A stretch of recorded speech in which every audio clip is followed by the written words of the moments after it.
எடுத்தாலும் காமெடி பண்ணிட்டே இருப்பேன். அப்போ ஒரு நாள் செம்ம டென்ஷனாக கத்தி, உங்களை எவங்க வில்லனாக்குனது அப்படின்னாரு கோவப்பட்டு எலி சார். சார் வசந்த பானால் தான் சோறு சாப்பிட்டுருக்கேன் சார், தட்டை உரியிறாதீங்க அப்படின்னேன்.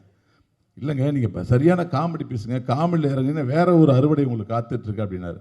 அப்போ நீங்களே செஞ்சுருங்க சார் அது அப்படின்னு. நான் கேஷுவலாக சொன்னேன், எங்கேங்க நானே கேப்பில் படம் இல்லாமல் இங்கே உட்காந்துருக்கேன் அப்படின்னாரு. அவர் சொன்னது அப்படியே சொல்கிறேன். இல்லை சார் இங்கே கூடி சீக்கிரம் படம் பண்ணுவீங்க சார், நீங்கள் சொன்ன மாதிரி இதில் நான் காமெடியாக பண்ணுவேன் அப்படின்னு. அதுதான் சிவகார்த்திகேயன் சார் அறிமுகமாகி நான் வில்லன், காமெடி வில்லன் பண்ண அந்த மனங்குத்தி பறவை. அந்த படத்தில் அசால்ட்டாக அப்படி நடிச்சு போயிட்டேன். ஆனால் அடுத்த படம் தேசிக ராஜா 2 வரும்போது மறுபடியும் நீ தான் வில்லன் இந்த படத்தில் அப்படின்றாரு. எனக்கு பொறுப்பு கூடுது. ஏன்னா இந்த வில்லன் சேரில் உட்காந்து காமெடி பண்ணுறது வந்து 2 பொண்டாட்டிக்காரங்க கதை. 2 பொண்டாட்டி திருப்திப்படுத்த எவ்வளோ கஷ்டமோ அதேமாரி வில்லன் சேரில் உட்காந்து வில்லன் பண்ணணும், ஆடியன்ஸை மிரட்டணும், அப்படியே காமெடி சொல்லி கைத்தட்டம் வைக்கணும். எவ்வளோ கஷ்டம்னு அனுபவிக்கிற எனக்கு தான் தெரியும்.